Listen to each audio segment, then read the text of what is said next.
says there was no waters, and now there is waters. Wow, you look very good.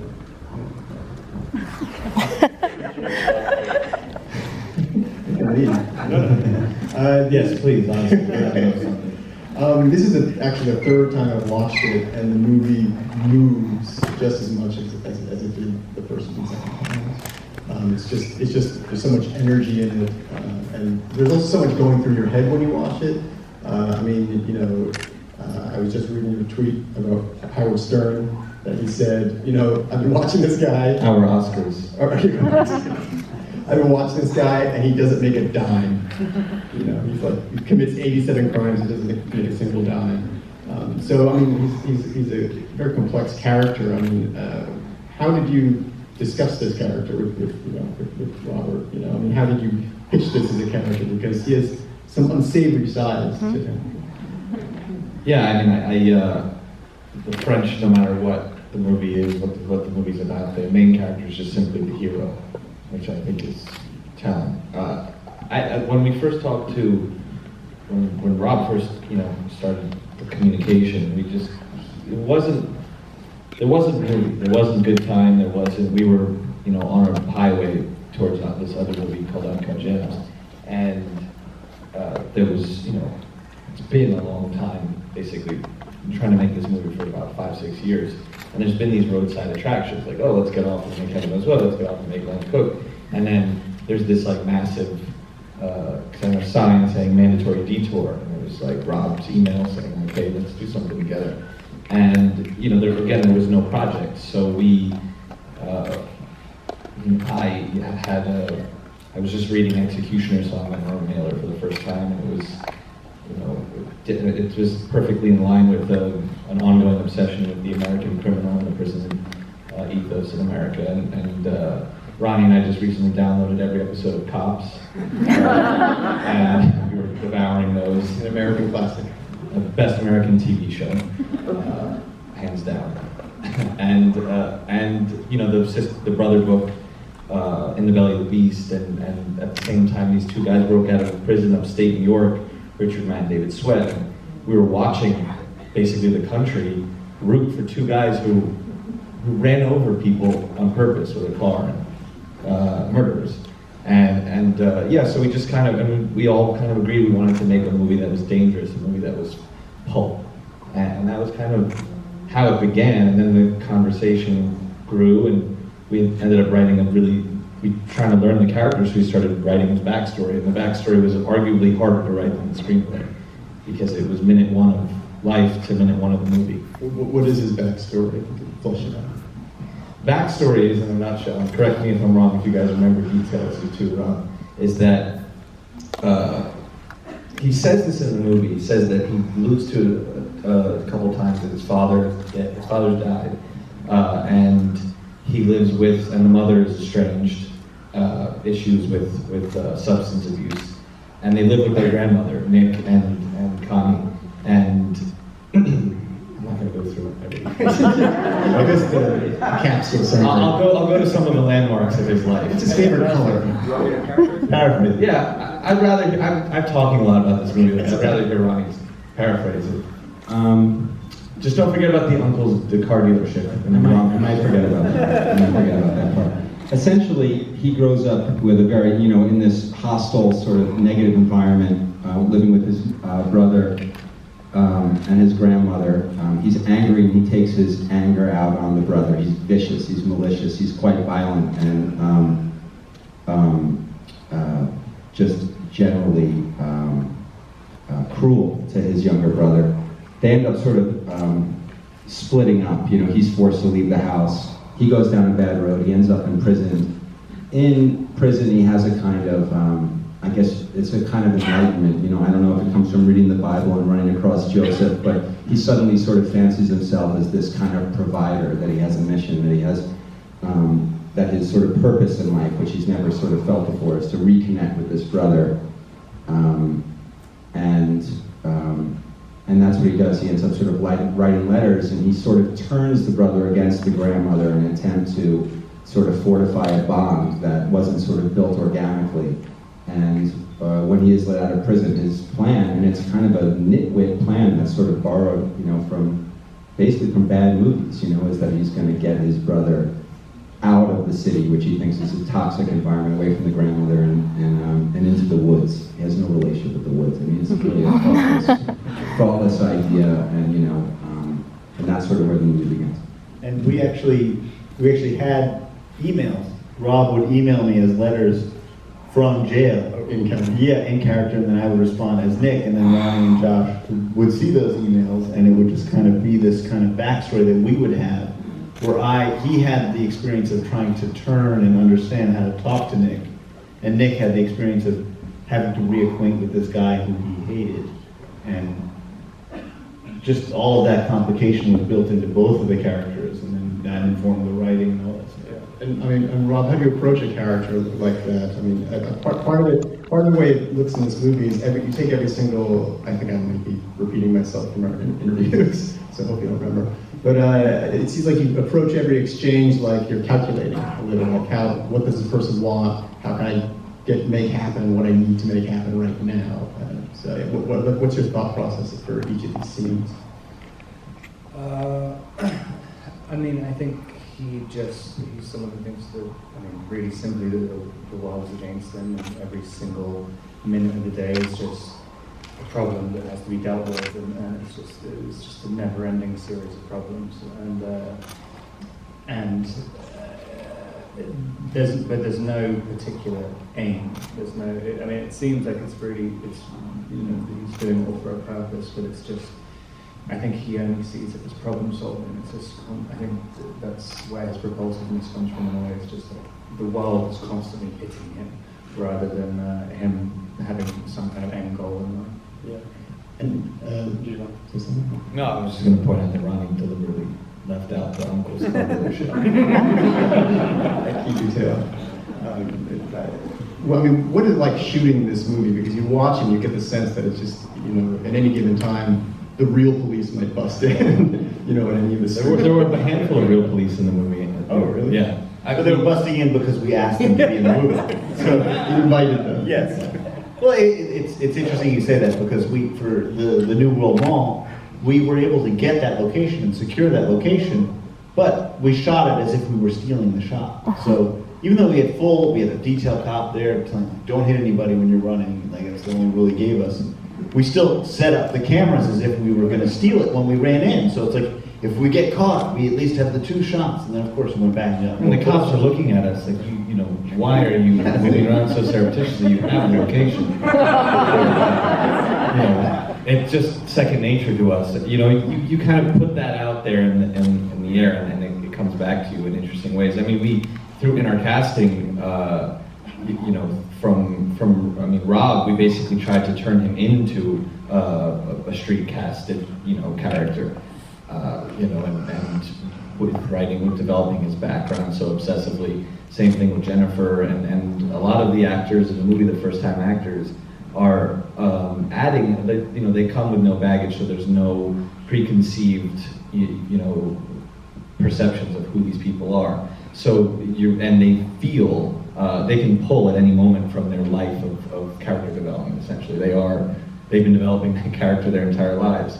So, and you take that concept and you put it up against, a moviegoer sees, Robert Pattinson or Jason Lee or even Barkhad Abdi, who I think completely disappears into his role. And something's happening there. There's a chemical thing happening that I think speaks to what you're saying. Like, you feel at any moment the cops could break into the movie. And when I said there are real cops in the movie, like there are real cops in the movie. The guy in the hospital. The guy in the hospital was actually a character actor, Robert Clohessy, and I pride myself that day we had Robert Clohessy and Craig Mum Sims, who were both on Oz, which was like the only other TV show that I've really ever seen.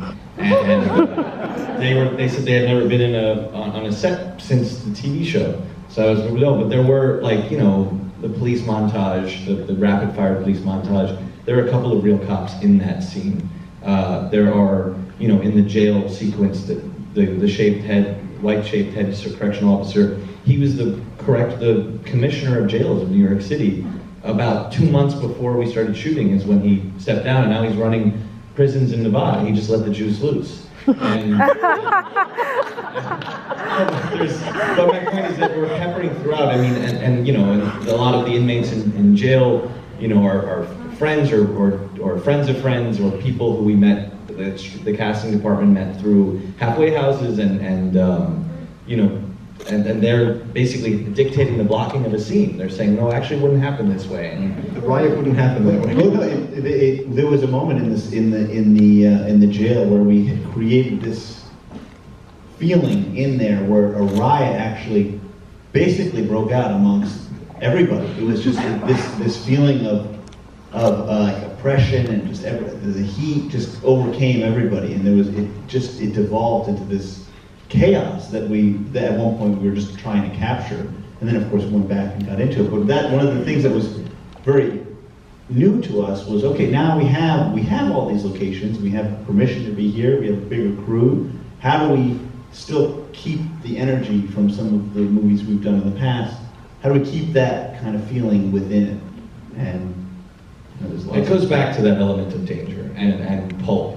And I think all great genre movies that I've always responded to were you know, just by nature of being kind of without moral in a weird way, are reflections of the time. And I, you know, I hope and I believe as a viewer, when I can actually sit and watch the movie, that I feel that this movie is a reflection of this time.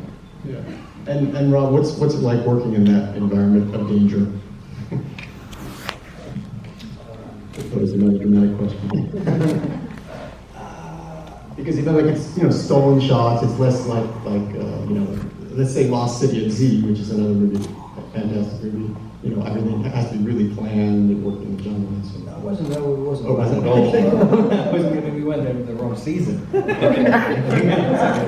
was the rainy season. We only shoot like 2 hours a day. So you wanted something safer like this movie. Yeah, I remember talking to you while you were on set, and you were like, we might cut out any second, the towers are falling down. So I was falling fine. I don't know, I think with this, definitely the environment they create really it's really helpful for performance. I mean, it's just, you know, it's a chaotic mood within the world of the movies, very chaotic, and it kind of to have that level of energy just induced all the time, and then, but also I've always felt with all of their movies, they feel very frenetic, but they also feel incredibly controlled and detailed, and you know, that is their kind of unique skill, and that's kind of what I want to be involved with. Yeah, and I'm going to kind of out you as an extraordinary cinephile, because you seem to watch a ton of movies. So I'm sure you watched. Well, I mean, I don't know. You would watch this No Fear, No Die Claire Denis movie, which I don't even think is available on DVD. I found out, and but so you must have seen some of their other movies, like Heaven Knows What, as well, and Danny Longlegs at some point. Before I met them, no, I hadn't Not seen a phone them. number. I only saw them afterwards. Did you regret it when you watched it? No, I mean, I like that. I mean, that's the other part which I look to. It's very, very difficult, especially. I think there's very few people who can successfully make anti-hero characters, and like I just feel like, you know, you look at Daddy Longlegs, for instance, I mean, it's kind of all the movies kind of have that same lead where you know, we were talking about it earlier in Daddy Longlegs when you both of you say, you know, you don't know whether you're supposed to be rooting for this guy or not. It's like, no. I love them always. Yeah, that's the thing. It's to all intents and purposes. It's like, of course you're not supposed to be rooting for these characters, like, but it's like there's some kind of alchemy that they create where you're just like, oh, I want to support someone who's doing the wrong thing. And it's kind of an interesting thing to play, and it also it gives you a lot of freedom in performance as well. I'm sure there's some questions from the audience. I just wanted to add, there's a logic. Each one of these characters has a logic. It might not necessarily be the right logic, but it is something that you can follow and kind of move with. So even if he's doing terrible stuff, you can still understand where he's coming from in his thought process. It's not like you're watching an alien. So that's why you kind of find yourself moving along with them, because I think that Connie, you know, in the beginning we introduced him as a hero, quite literally. Like he is, you know, and I very much see the movie from Connie's perspective at times. I understand. I have empathy almost for for his perspective on, the trappings of, bureaucratic system, a citywide system that is literally looking to just turn Nick into another number, and the concept, at, let's say, the name of what do we call the name? Crystal Vision is the name of the group, the societies, that they think that they can change the brain from the outside.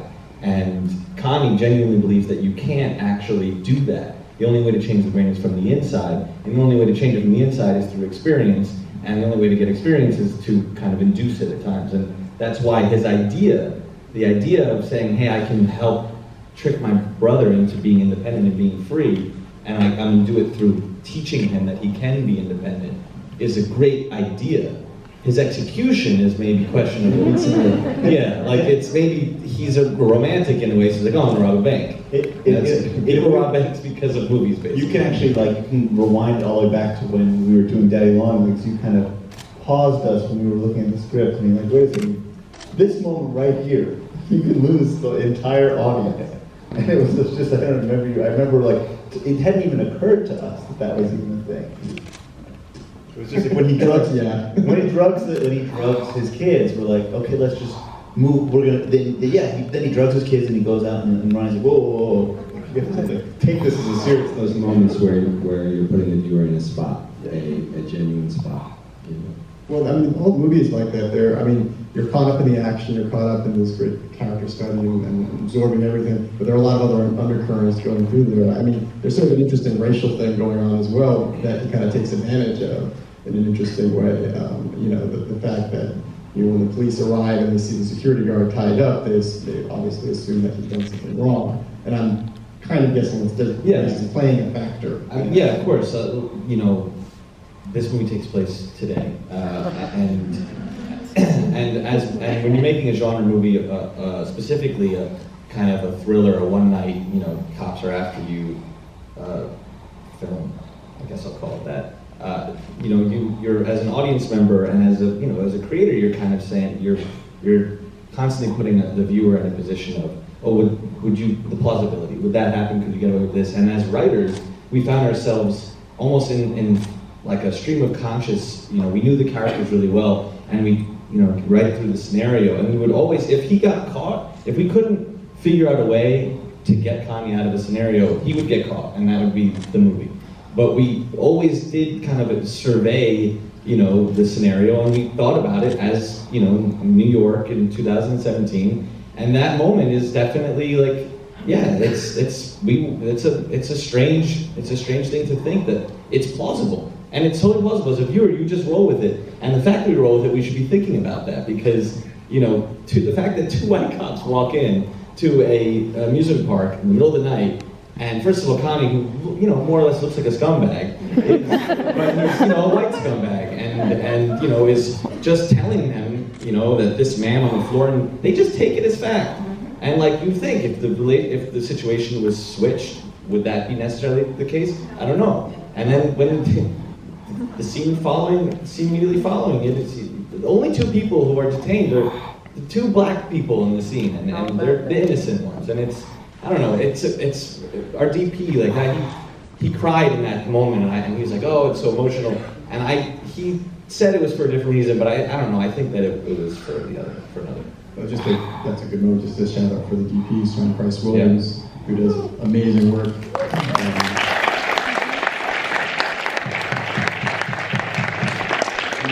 It must have been even hard while doing the movie to know that it would come out looking that beautiful. It's almost like you look at it and think, "Oh, this looks too good," because it's. No, I always want it to look better, and we can always do better, always. We definitely were going. But that's not a fault in terms of photography. We were definitely looking to motivation in very extreme places, to the point where Sean would look at us and there'd be like a little red light coming from the doorbell, and he would, "Do you want to motivate the scene with that lighting?" And we're like, "Yeah, that's not a bad idea." We were really going crazy with the colors. No, and he had a very specific, one of the more conceptual conversations we had. He was like, "Yeah, once he gets his brother out of the hospital onto the accessoride, that's when the film enters kind of a surreal kind of rabbit hole." and the colors start to get a little more twisted, and things start to look a little bit stranger. Yeah. And he was very deliberate about that, because it's a lot of fluorescent, you know, kind of office-like lighting up until then. Yeah, no, it looks amazing. And he knew, but he also knew, he's like, look, I was like, listen, I want to make a popcorn movie. Like, we always think of our movies as being blockbusters. And it's not funny, that's not funny. I'm not joking, I'm still not joking. But we consider, this movie like a piece of termite art. You know, it's like a movie that you can be entertained by and basically inject it. And you're just watching it and coming closer and closer to the edge of your seat. And then at the end, when you get home, you realize that these termites have found their way in, and they've kind of burrowed into your soul. And then you start thinking, like, well, what did that mean? And why did this happen? And why did I feel this way about that character? And of course, we get blessed with the king of termite art at the end of the movie with the Iggy Pop song. So, That's I think, Ronnie, did you coin termite art? Did you come up with that? That's a famous essay. Okay, sorry. I don't read. It's not who you steal from, it's how you use it. No, I never claimed ownership. I just said it. But yeah. I was just about to talk about New York, but I thought that, because you're both New Yorkers. Right? Yes. New York. So, I mean, what was it like to kind of rediscover the city in this way with locations? Well, it's interesting coming from the last film, Heaven Knows What, which was based off of reality. So each location was kind of tied to the main actress's emotional state. So there were certain points that had to be in a certain area or had to be in a certain stoop. There was not as much leeway to really explore the city in the same way. You could explore this environment, but things were very specific to her headspace, and locations then in turn affect acting, so we needed to be true to that. Here, we had a lot more leeway because we could literally go and create something completely new, and we could go and look at the iconic locations all around the city that aren't the Empire State Building. You know, it was really sad. We went to go look at the bank, which we thought was this beautiful place that had been there for a while, and they had completely torn down the whole front, the facade, which had this beautiful. What about the Mangarito? That whole building is gone. And the bronze wall is gone. Yeah, and then the entire where Rob runs away from Nick, and where they get out of the Mangarito, that whole building is just gone. This is 2 months ago. You know, the whole city is literally just like collapsing. 2 months ago. But that's what they said, they tore the building down, it was 2 months ago. Sorry. So it's just, you keep chasing it, but then what the idea is that there will be new neighborhood landmarks, and I guess in this film we were trying to discover them and keep with that idea. I just like the ability to create from the ground up. You know, there was something nice, there was a freedom that was back. Personally, the big thing, remember when we were writing, we went to Adventureland? Yeah, but we grew up, you did as well, right, going to Adventureland. Adventureland is like, it's an independent amusement park in Farmingdale, New York. But it's, it's there, it's right, it's not that far from the city. And I think it's only changed